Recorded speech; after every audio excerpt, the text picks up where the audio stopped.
My name is Elaine Carter, and 5 minutes after my mother-in-law told me to get out of the house I had built with borrowed money, the entire family sat frozen in silence. They thought I was beaten, humiliated, discarded like an unwanted guest. But instead, I smiled, nodded politely, and stepped into the hallway. The hush that followed was thick enough to choke on every cousin and aunt waiting for me to crumble. None of them imagined what would happen next. I'll tell you the whole story, but I need you to understand nothing about this moment came easily. Nothing about it was accidental. Every second of that gathering, the clinking silverware, the smug tilt of Margaret's chin, the way my husband's hands trembled in his lap, had been earned through years of sacrifice, patience, and pain. And yes, through a mountain of borrowed money that kept me awake night after night, praying the gamble would be worth it. The air in the dining room was thick with roasted garlic and rosemary. Margaret had insisted on cooking a grand Sunday dinner, as though she were the empress of some tiny kingdom. Candles flickered in crystal holders, throwing golden light on her polished oak table. She sat at the head like a monarch on a throne, her lipstick flawless, her pearls resting just so against her blouse. To my left, my husband Mark stared at his plate, pushing green beans into a little hill. Across from us, his brothers shifted uncomfortably, sensing the storm building. And me, I sat upright, hands folded neatly, waiting. Margaret's voice rang out above the scrape of forks. "You know, Elaine, I think it's best if you pack your things. This house, it isn't yours. It was never really yours." Her words dropped like stones into still water. Conversation stopped mid-sentence. The clink of cutlery died. A cousin coughed and then fell silent. I looked around the table, absorbing the faces, wide eyes, gaping mouths, a smirk curling on Margaret's lips as though she had finally pulled the last string.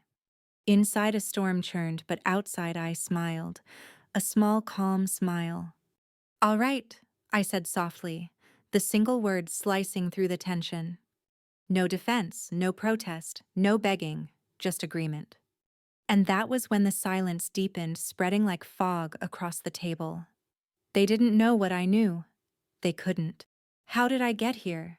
How did I reach a point where a woman could tell me to leave the home I had poured my soul into and I could smile in response? That answer begins long before this dinner.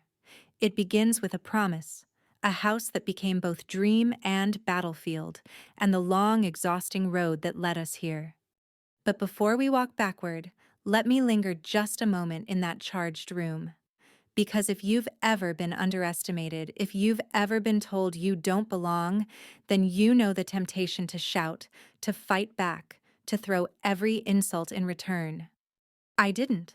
I refused to give Margaret that satisfaction. Instead, I let her believe she had won.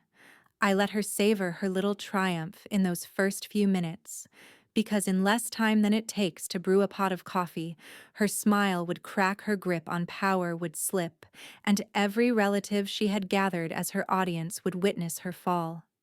You see, the house wasn't just wood and shingles.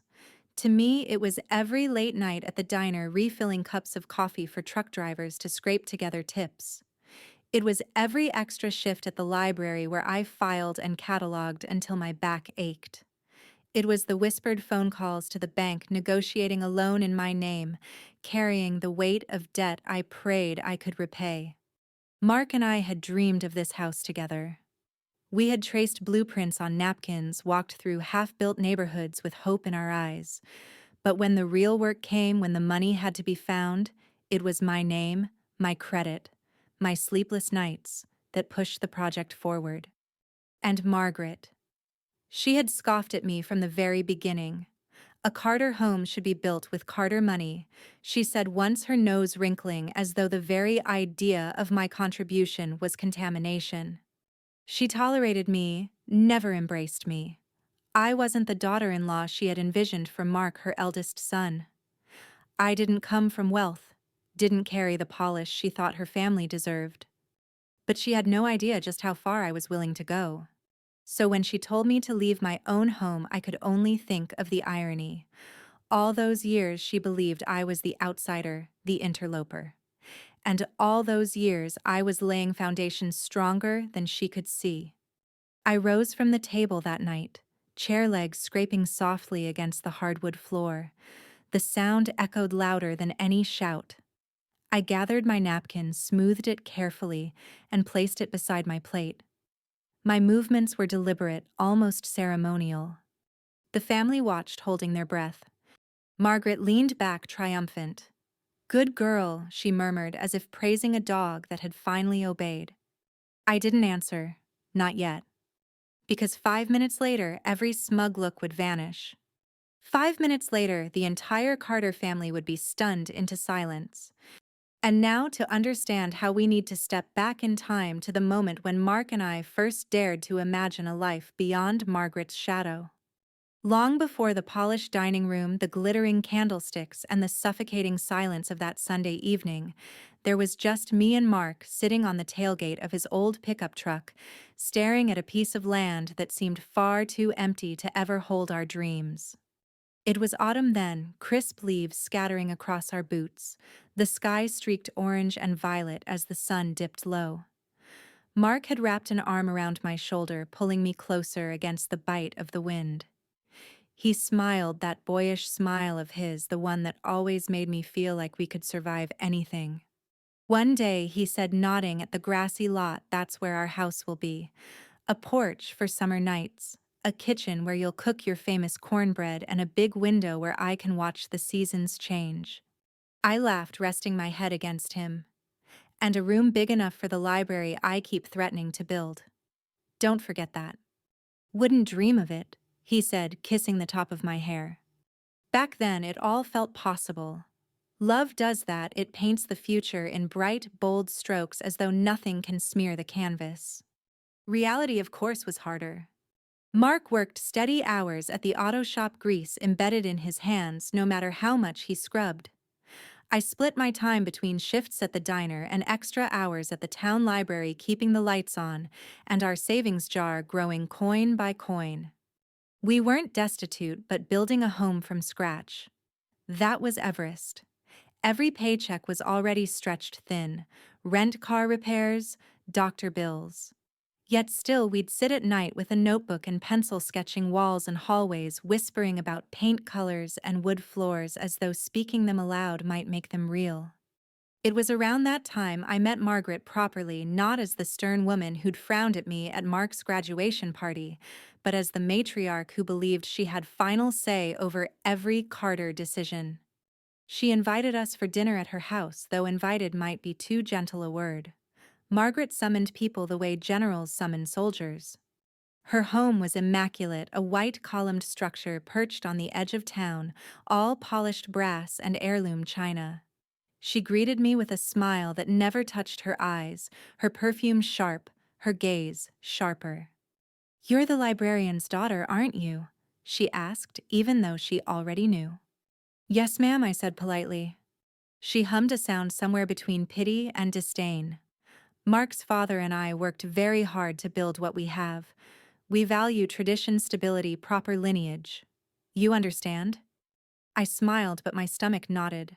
Proper lineage, as though love were a bloodline. Still, Mark defended me that night. He squeezed my hand under the table when she made cutting remarks about my job, about how some girls confuse ambition with taking on too much. But I could feel the chasm opening, the unspoken judgment hanging in the air. Margaret didn't want me as a Carter. And yet Mark wanted me. He wanted us. That was enough. At least it was for a while. The turning point came one rainy afternoon when Mark came home late, his coveralls soaked, exhaustion etched deep into his face. He slumped onto the couch, hands trembling. "They're raising the rent again," he muttered, dropping the notice onto the coffee table. I picked it up, scanned the numbers, and felt my throat tighten. We were already scraping by. Another hike would break us. "We can't keep doing this," I whispered. "We need something of our own. No more pouring money into someone else's pockets." Mark rubbed his temples. "I know. But how, Elaine? How?" That night, after he fell asleep, I sat at the kitchen table with a calculator and a notebook. I stared at the bank's number on a pamphlet we'd tucked away months earlier: home loans, interest rates, requirements. It terrified me, the idea of borrowing. Debt felt like chains you couldn't shake. But the thought of losing our dream? That was worse. So I made the call. I sat in the bank manager's office, my palms damp, my knees trembling under the polished desk. I signed my name, each stroke of the pen both thrilling and terrifying. The loan was mine, my gamble, my risk. When I told Mark, his face crumpled with relief and worry all at once. "Elaine, are you sure?" "No," I admitted honestly, "but I'm willing."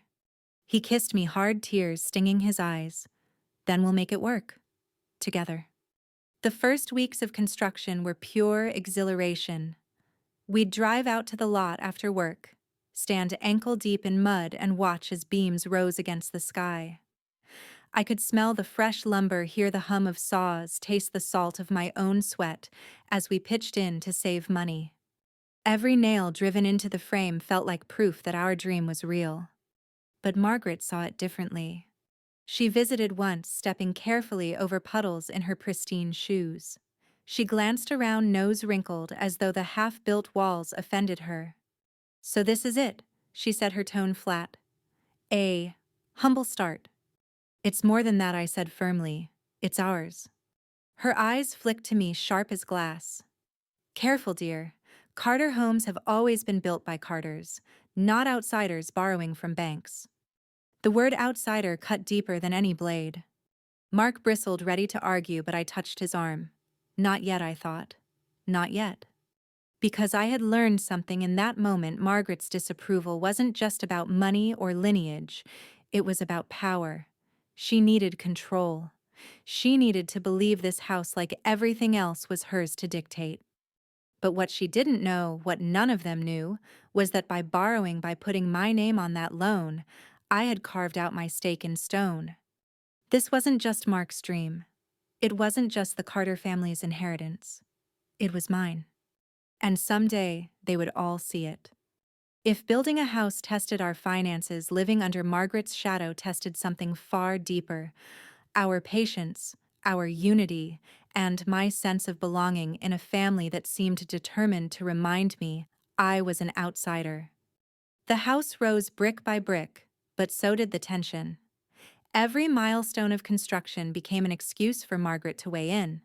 When we chose siding, she sniffed that Carter's always preferred stone. When we debated kitchen layouts, she claimed a real Carter kitchen needed double ovens for entertaining. She wasn't paying a dime, but her critiques arrived like bills in the mail, constant, relentless, and impossible to ignore. Mark would clench his jaw and mutter afterward, "Ignore her, Elaine. She doesn't get to decide." But ignoring Margaret was like ignoring thunder. It still rattled the windows whether you admitted it or not. The worst of it came during family gatherings. Margaret had a way of turning dinners into performances, her barbed comments disguised as idle chatter. One evening, as we sat around her sprawling dining table, she passed a dish of glazed carrots with that deliberate elegance of hers and said, "It's lovely that Elaine tries to help with the house, of course, but we must be careful not to mistake eagerness for capability." The room went still for a beat. My cheeks flamed, though I kept my smile fixed. Mark spoke up. "Mom, Elaine has done more than anyone to make this house possible. She's the reason we're even breaking ground." Margaret arched a brow. "Oh, sweetheart, you don't need to exaggerate. Everyone knows Carters build their own homes. It's tradition." I swallowed hard, the words bitter in my throat. I wanted to say, I'm the one carrying the debt. I'm the one signing the checks.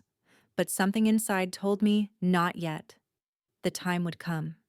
Her subtle sabotage extended beyond words. One Saturday, while the kitchen walls were still studs and wiring, I came by early with a box of tiles I'd picked out on sale. Soft cream with a hand-painted edge, they reminded me of the library stacks, warm and welcoming. Margaret arrived unannounced, stepping through the half-hung door like she already owned the place. She eyed the tiles, pursed her lips, and said, "Oh dear, those look common." You wouldn't want visitors to think you skimped, would you? I explained gently that they were temporary, that we could upgrade later, but she didn't hear me. Instead, she walked to the half-built pantry, pulled the door closed, and accidentally locked it tight with me still inside. "Oops," she said sweetly through the wood. "Didn't realize you were in there." Her voice carried laughter, muffled but unmistakable. By the time Mark returned from unloading lumber and freed me, Margaret was gone, leaving only the faint scent of her perfume and the sharp echo of her disdain. That night, I sat on the porch steps hugging my knees. The cicadas buzzed the air heavy with late summer heat, but all I could feel was the cold knot in my chest. Mark sat beside me, his arm brushing mine. "I'm sorry," he said quietly. "I know she's awful to you. I try to stop her, but—" I turned to him, searching his face. He looked torn, pulled between loyalty to me and the gravity of his mother's control. "You can't fight all my battles, Mark," I said softly. "But you have to choose which side you're standing on, because I can't keep defending myself from both of you." He flinched, hurt flashing in his eyes, but he nodded. "I'm with you, Elaine. Always." Still, Margaret wasn't the only challenge. The wider Carter family mirrored her attitudes, each relative taking cues from the matriarch. At a Christmas gathering, Margaret gave toasts praising the Carter legacy while pointedly leaving my name out of every compliment.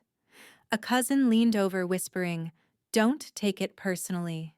She just doesn't like anyone who wasn't born a Carter." But it was personal. Every slight, every omission, every dig carved deeper into me. Yet I endured, not because I was weak, but because I had a vision greater than her pettiness. The house wasn't just lumber and nails, it was proof of my place, my worth, my perseverance. My resolve hardened further one spring afternoon when the roofers came by. Rain threatened, clouds rolling in, and we needed to tarp the frame quickly. I grabbed gloves and climbed the ladder alongside them, ignoring the mud splashing against my jeans. Margaret arrived, umbrella perched delicately above her curls. She stared up at me on the roof, her voice sharp with disbelief. "What on earth are you doing up there? That's men's work." "I'm protecting my home," I called back, steadying the tarp against the wind. She sniffed. A Carter woman wouldn't disgrace herself climbing like a laborer. I anchored the tarp, climbed down, and faced her squarely. Good thing I wasn't born a Carter then. Her eyes narrowed, but for the first time she had no ready retort. Moments like these piled up, little battles in a quiet war. Each encounter revealed more about her need for control and my quiet determination to resist without breaking. But beneath the friction, something else brewed. Margaret wasn't simply a meddling mother-in-law. She was preparing for something bigger. She was setting the stage for a showdown. And deep down I sensed it was coming. I didn't know when or where, but I could feel it in the air, like thunder building on the horizon, waiting for the strike. Looking back, I realized those small humiliations were rehearsals. Every jab at my background, every attempt to sideline me, every dismissal of my efforts, they were practice for the day she would attempt her grandest move. The day she would look me in the eye in my own home and tell me to leave. But what Margaret never understood, what none of them understood, was that I had been rehearsing too. Every insult sharpened my patience. Every slight taught me when to hold back. And every sacrifice I made in building that house strengthened the quiet confidence that would carry me through the storm. The storm was coming, and when it broke, it would change everything. The house was finally finished on a Saturday in late September, the kind of day that smells like apples and sawdust and endings.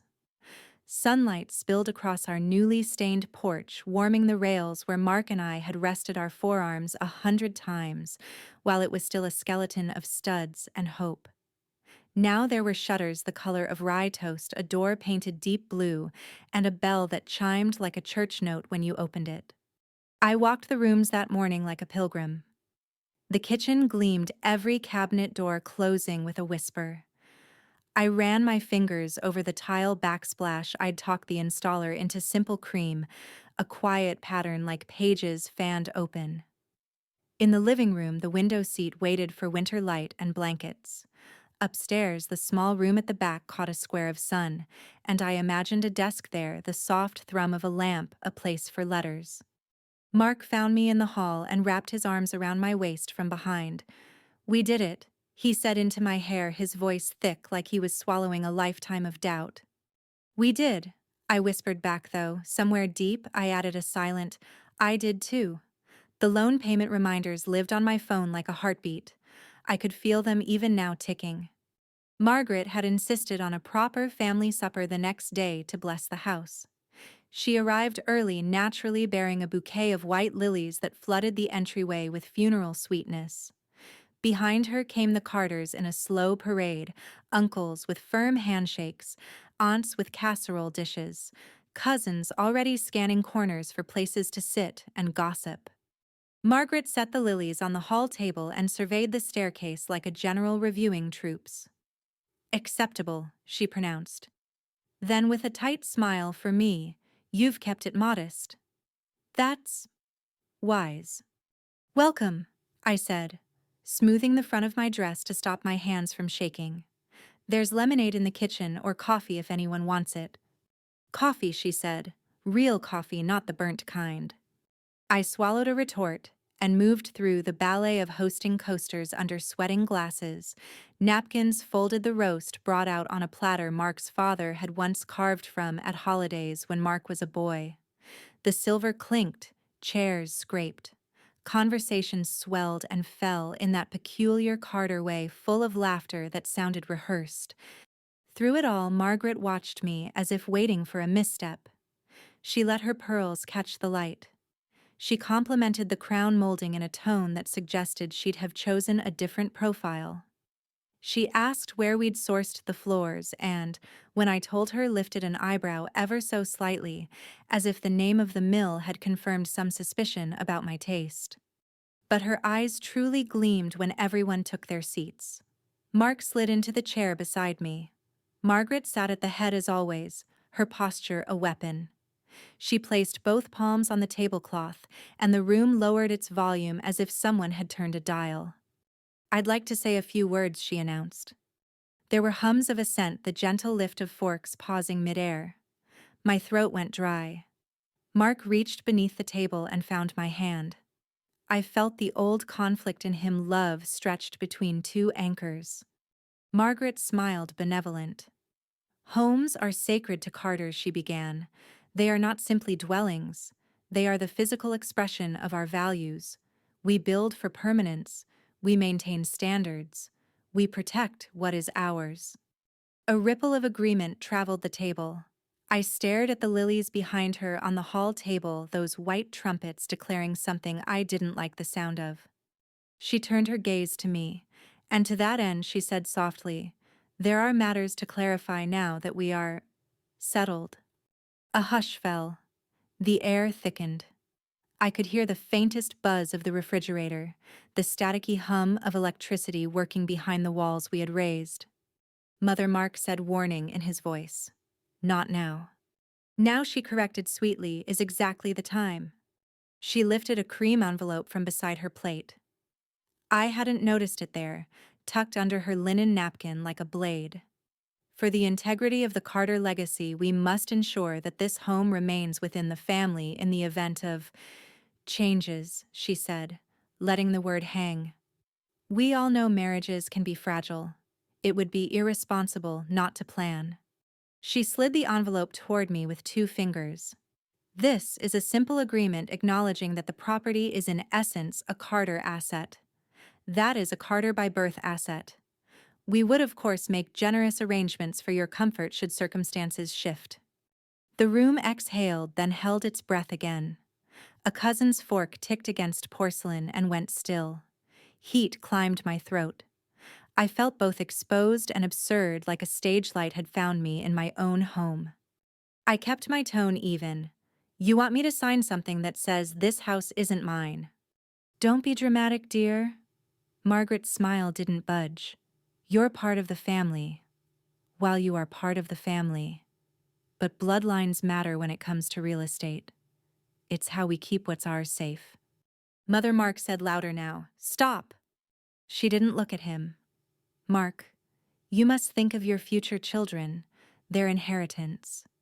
Your grandfather would roll in his grave if we let sentiment jeopardize what generations built. My chair felt suddenly too small for my body. The room's edges sharpened silver-bright, crystal-brittle faces, a gallery of curiosity and caution. I could feel the familiar tremor of humiliation rise like a tide, the urge to defend myself, to list the checks I had written the nights I had worked until dawn, the lonely signature on bank forms while Mark replaced brake pads in a dim shop. But humiliation gave way to something colder. A quiet place I had built in myself during months of small cuts and swallowed words. I folded my napkin, set it by my plate, looked down at my hands. They were steady. All right, I said. The word floated out into the stunned quiet and landed like a feather that somehow weighed 100 pounds. An aunt blinked.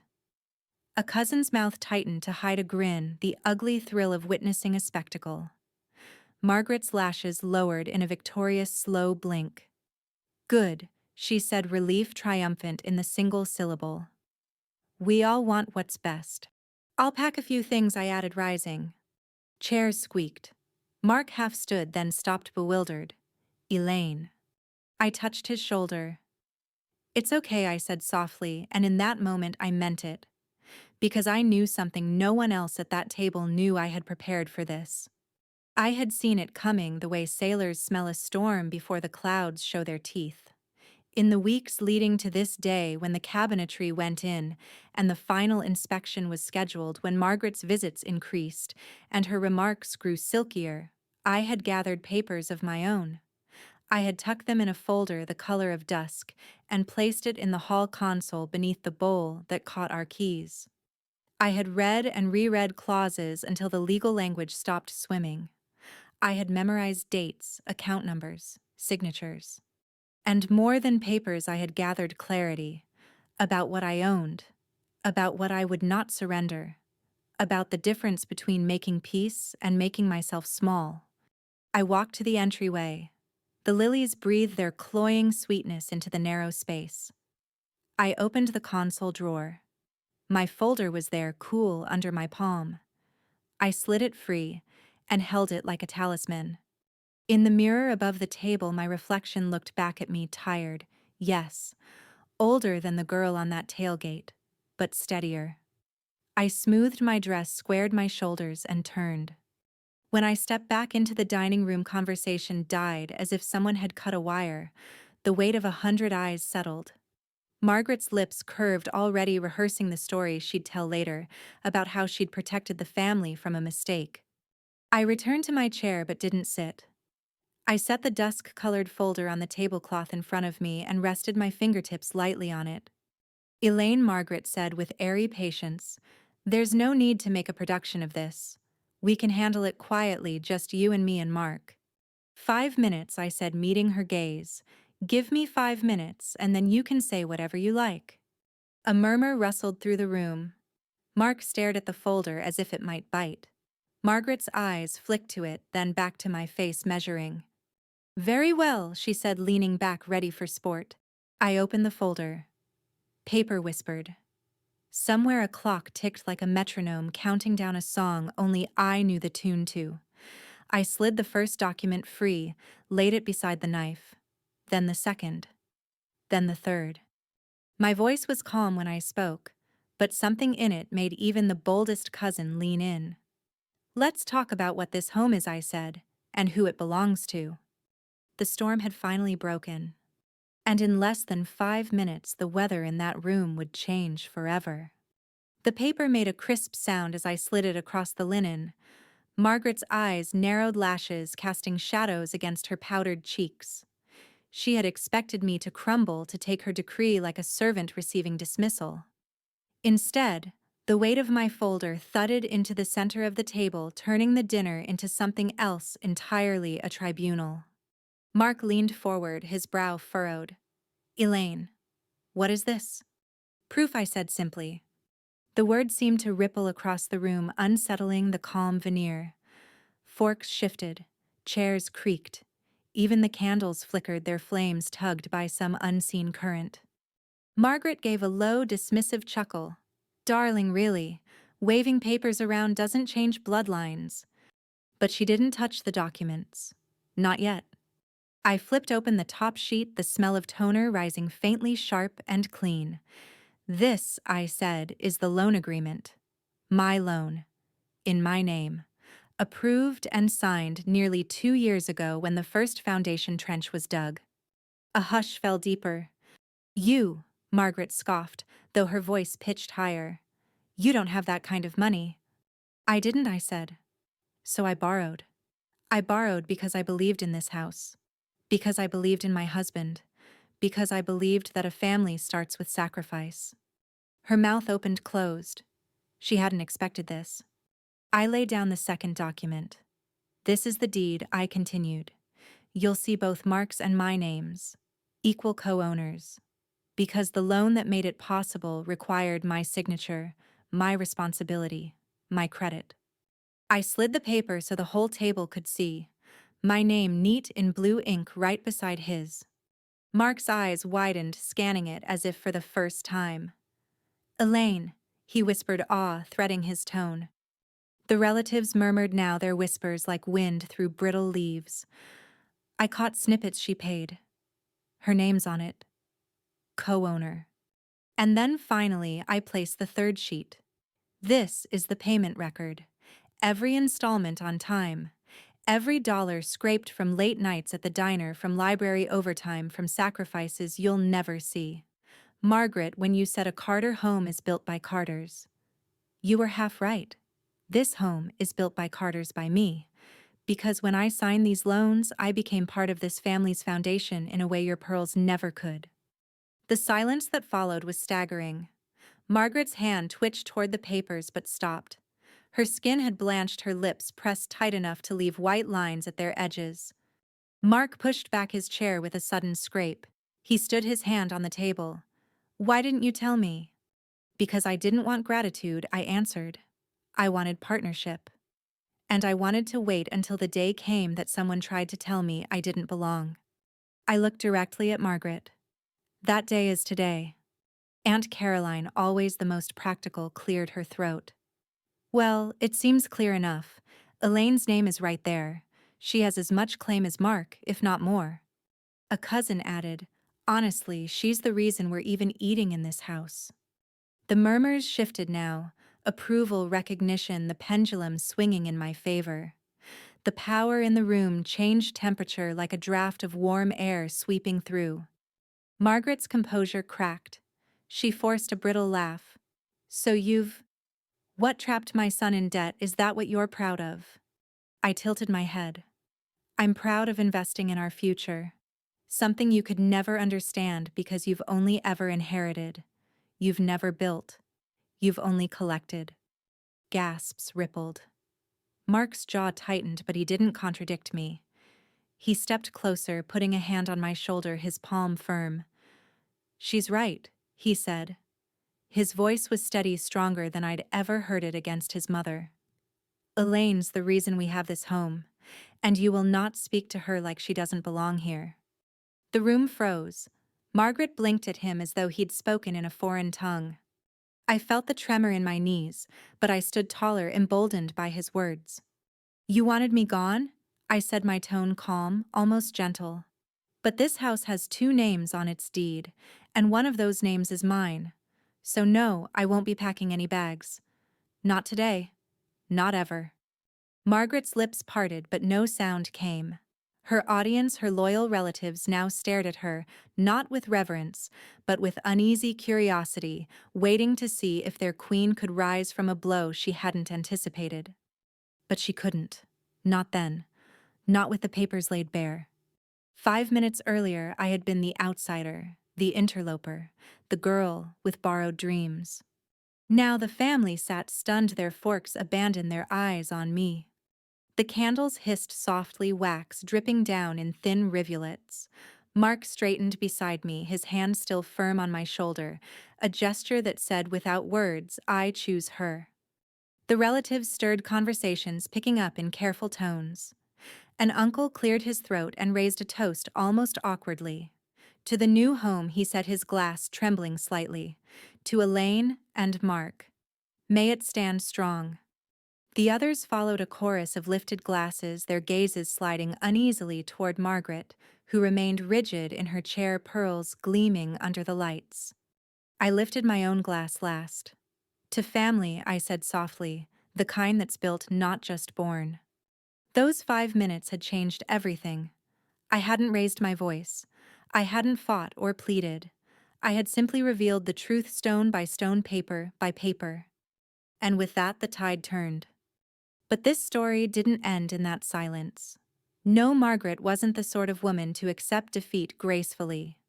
Her pride, her control, her authority, they were wounded animals, and wounded animals bite.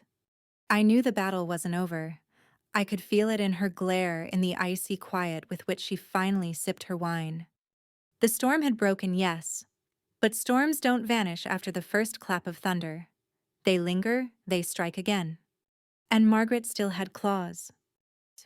After the toasts, those tentative, off-key toasts, conversation resumed, with the strained cheer of a radio picking up a station through static. Forks clinked again, but softer. Laughter returned, but it sounded like it had to climb over a fence to get there. The only person not pretending was Margaret. She sat with her back very straight, wineglass, untouched lips, a thin seam of red. Mark stayed close to me, his hand brushing my elbow when I rose to refill water, his palm hovering at my back when we sat again. It was a small thing, that hovering, but it told the room what needed to be told. He was with me, not with the throne at the end of the table. Aunt Caroline tried to make the best of it. "The trim work is lovely, dear," she said, her voice too bright. "And that window seat, why, I can see the grandbabies there with storybooks." "Thank you," I said, and I meant it. There was a tremor somewhere deep in me, like a bell that had been struck and still hummed. Courage has aftershocks. Margaret cleared her throat with the finality of a gavel. "This has been enlightening," she said, rising. "Unfortunately, I have an early morning." She glanced down the table. "We'll say good night." There were murmurs, chairs scraping, a collective exhale of relief from those who lived for clear cues. As the Carters filtered toward the foyer, I stood beside the console table beneath the mirror, our coats lining the banister like a row of flags. Margaret approached last, her perfume preceding her gardenia and warning. She paused, eyes on my folder. "You embarrassed me," she said without preamble. "I told the truth," I replied. Her mouth twitched. "Truth is rarely the most polite choice." "Neither is eviction," I said. I kept my tone, even almost gentle. I wasn't interested in triumph. I was interested in boundaries. She studied my face. "Do you think that paper protects you?" "It doesn't have to," I said. "Mark does. And I do." A beat passed. In the mirror, I watched us both, the woman who had always owned the room and the woman who had learned to own herself. Finally, Margaret's gaze flicked away. She slipped on her gloves with small, controlled movements. "We'll speak soon," she said, which in her language meant this isn't over. I nodded. "We will." She left. The door clicked shut with a neat, expensive sound. That night, Mark and I stood in the kitchen without speaking, listening to the house settle. The ductwork sighed. The new refrigerator purred. Somewhere, a neighbor's dog barked once and stopped. "I should have told you," I said at last, "about the loan, the timing, all of it." His face softened, the hardness from dinner melting into something warmer. "You were brave," he said quietly. "You built us a home. I only wish I'd stood up sooner." "You did tonight." He stepped closer, his hands finding my shoulders. "I will again," he said, "every time." We stood like that for a long moment, the kitchen light catching in the gloss of the backsplash I had fought to keep. The cream tiles didn't look common to me. They looked like pages ready for paragraphs. The days that followed were both ordinary and not. We went to work. We unpacked the last boxes. We argued about where the coffee maker should live his corner versus mine, and I lost gracefully because I was busy winning larger wars. Yet under the ordinary ran a new current. Phone calls from relatives bright with contrition. You handled yourself well, Elaine. Your speech. Well, not a speech, but was impressive. We didn't realize how much you'd done. I accepted their words without letting them build a shrine. Gratitude is not the same as respect, and respect born from spectacle can be fickle. On the third day, Margaret called. The screen lit up with Margaret in capital letters, a contact name I'd never bothered to soften. I answered. Elaine, she said, we should meet. When? Today. Noon. Highfield Club. Of course, the club with the impossible parking and the salads that taste like penance. All right, I said. I dressed carefully, not as armor, but as clarity. Navy dress, low heels, hair pulled back. The club's foyer smelled like lemon oil and old money. A man with immaculate cuffs led me to a corner table by the window. Margaret was already there, posture perfect, a porcelain cup before her like a prop. She didn't waste time. I've spoken with an attorney, she began. My heart kicked, and he confirms that the deed is binding. She paused, then added with reluctant precision, you are secure. The words landed between us like stones. For a moment, I thought I saw grief flicker behind her eyes. Not grief for me, but for a version of the world where she could still arrange all the pieces. I let out a breath I hadn't realized I was holding. Thank you for checking, I said. She lifted her chin. I protect the family. I do too, I said. She didn't like that. The corner of her mouth tightened. You humiliated me in my son's home. You tried to remove me from mine, I replied. I chose the least violent response I had. Paper. Facts. Calm. She looked out the window where the club lawn stretched green and self-satisfied. You remind me of someone, she said finally. Who? My mother, she said, surprising us both. She came from nothing. Married above her station, people said. They never forgave her for refusing to be grateful. Her eyes stayed on the lawn. I promised myself I would never be at anyone's mercy again. Softness edged my voice. And so you made other people feel like they were. Her gaze snapped back. It keeps order. It keeps fear, I said. And fear doesn't build homes. It only locks doors. Silence. A server refilled her cup and she didn't touch it. She was not a woman accustomed to being parsed. Finally, she said, What do you want from me, Elaine? I considered. Vindication would be sweet. Apology sweeter. But I didn't trust either to last. I want you to treat me as your son's partner. Not a placeholder. Not a petitioner. A partner. She weighed the word like a coin. And if I don't? I met her eyes.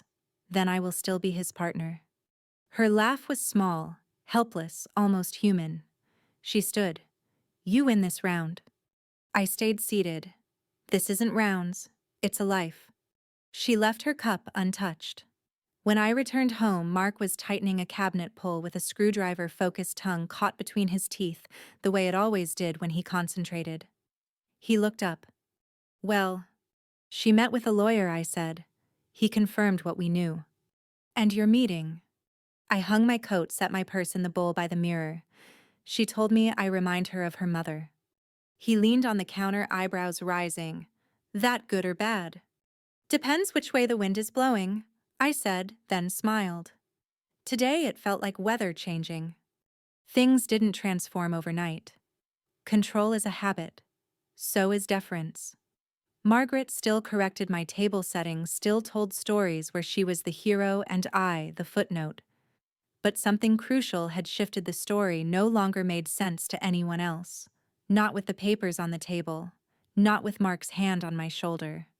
At Thanksgiving, she started to suggest Carter's always carve the turkey, then caught herself and passed me the knife. At Christmas, she paused by the window seat and said so quietly I almost missed it. It suits the house. In January, when a pipe burst in the laundry room, she arrived with towels, not orders, and stood beside me, wringing them out. Both of us dripping, both of us grimly amused. Respect is sometimes less a thunderclap than a slow thaw. One evening in late winter, I found Mark in the small back room where the sun fell in a perfect square at 3 o'clock. He had dragged in a second-hand desk, sanded it smooth, and set a lamp on top. The bulb cast a pool of light like a private stage. "For you," he said. "You talked about a place to write, a place for letters." I ran my fingers over the wood, the grain raised and honest. "It's perfect." He drew me close, forehead to mine. "We did this," he murmured. "We made a home." We stood there, the two of us, our breaths matching the house steady around us. No lilies in the hall now, no envelopes hidden like knives. Just rooms and light, and a future that felt less like a performance, and more like a promise. The fallout from that Sunday had not scorched us. It had refined us. It had taught me the difference between winning a moment and claiming a life. And though Margaret would always be Margaret, she had learned, however reluctantly, that my presence in this family wasn't provisional. It was structural. You don't evict a beam. You build around it. Spring arrived the way it always does in our part of the country, quiet first like a polite guest at the door, and then all at once with lilacs and screen doors and the bright, clean sound of children on bicycles. The house wore the season beautifully. Morning light unfurled across the living room rug. The kitchen windows gathered bird song with the steam from the kettle. The porch rail grew warm beneath my palms when I leaned out to watch the street wake up. On one such morning, I brewed coffee and stood in stocking feet on the cool tile, those common cream tiles I had fought for now, soft as a page that has been read and reread. I could hear Mark in the yard talking to a contractor about the garden bed he wanted to build. His voice carried that particular contentment that comes from putting sweat into soil. Inside, I set 2 mugs on the counter, and the house seemed to breathe with me, steady, as if to say, "We made it." It still surprises me sometimes how a life settles after a storm. You expect fanfare when the sun returns, a billboard announcing clear skies ahead. But what you get is subtler routine laughter at small jokes, the sound of slippers down a hallway, a different kind of power. People have asked me quietly over pie after church or in the grocery store near the sweet potatoes how I kept my composure that night. I would have lost it, one woman confessed, her hand fluttering to her chest. I would have thrown that envelope in her face. Maybe I would have too a few years ago.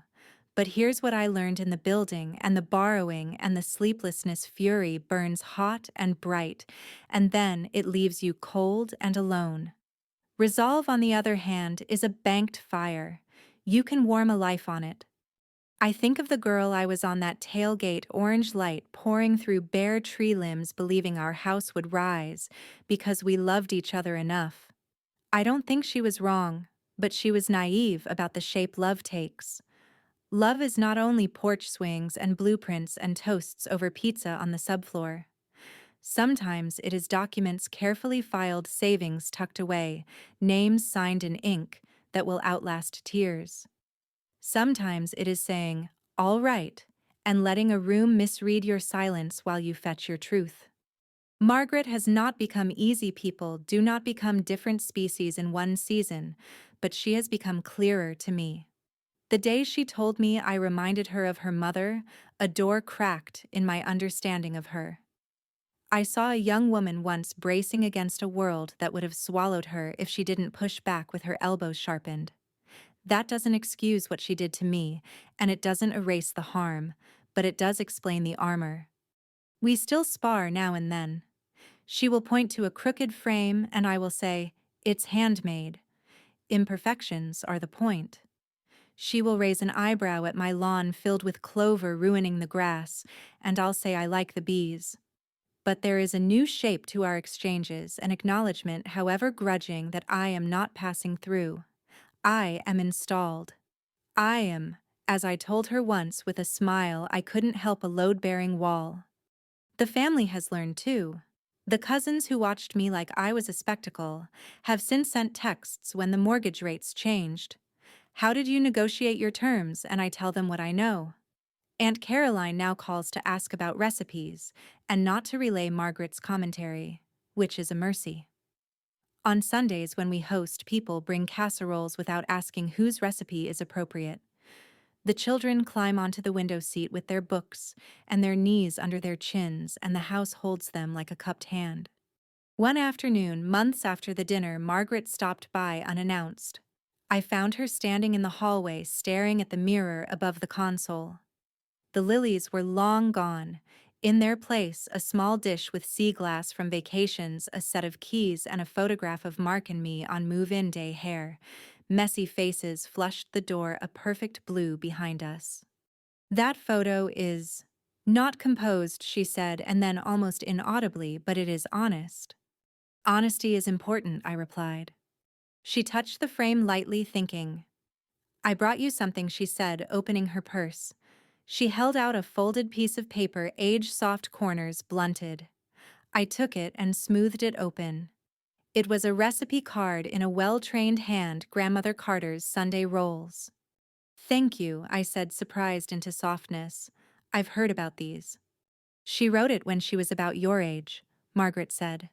No one could make them quite like she did. Not even me. Her chin lifted, pride and regret braided in the movement. Maybe you will. It wasn't an apology. It was something stranger and perhaps braver for a woman like her, a passing of a baton she didn't want to believe she'd been holding. I wrote the date on the back of the card. That night I made the rolls. They came out imperfect and wonderful, lopsided crowns shining with butter. When I sent a photograph to Margaret, she texted back a single word: acceptable. I laughed until I cried. On the desk in the small back room, I've started writing letters, some mailed, some kept. Letters to the girl I was when I picked up the bank pen, to the woman I became when I placed my name next to Mark's on the deed, to any future daughter who might ask me if it's worth it to stand your ground without shouting. I tell her yes. I tell her learn when to keep your voice and when to use it. I tell her keep your papers where you can reach them. I tell her make rolls that shine. If you're listening and you've been made to feel like a guest in your own life, I want to hand you what I can. The warmth of our kitchen in late afternoon, the sound of Mark's laugh rolling in from the porch, the surety that comes from knowing you do not have to perform to belong. You can be steady. You can be lawful. You can be kind and also immovable. 5 minutes change the mood in a dining room, yes. But months of work change the structure of a family. That's the part I want to honor. The spectacle was satisfying, the silence, the stunned faces, the toasts forced out around pride. But the legacy is what matters, a home that stayed ours because we built it with care and signed it with courage. The other night, as spring tilted toward summer, Mark and I dragged 2 chairs onto the porch and watched the street slow from gold to violet. Fireflies began to pop like tiny matches in the yard. He rested his hand on mine. You know, he said, if we're lucky one day, some kid we love will point at this house and say, my folks built that. We did, I said, we are. And for once, I didn't add anything silently. I didn't feel the need to. The house, the season, the set of his shoulders, everything already said the rest. If this story finds you at your own table with someone asking you to shrink, let my voice sit beside you. Take your time, choose your moment, gather your papers, speak simply. Trust that a life built on patience and truth will hold. And when it does, tell someone who needs to hear it that they can do the same. If this resonated with you, I'd be honored if you'd share it with a friend who might need a steady hand on their back. And if you'd like to hear more stories like this about ordinary courage, quiet victories, and homes that become havens, consider subscribing so we can sit together again. Until then, take good care of your heart, your papers, and your porch light.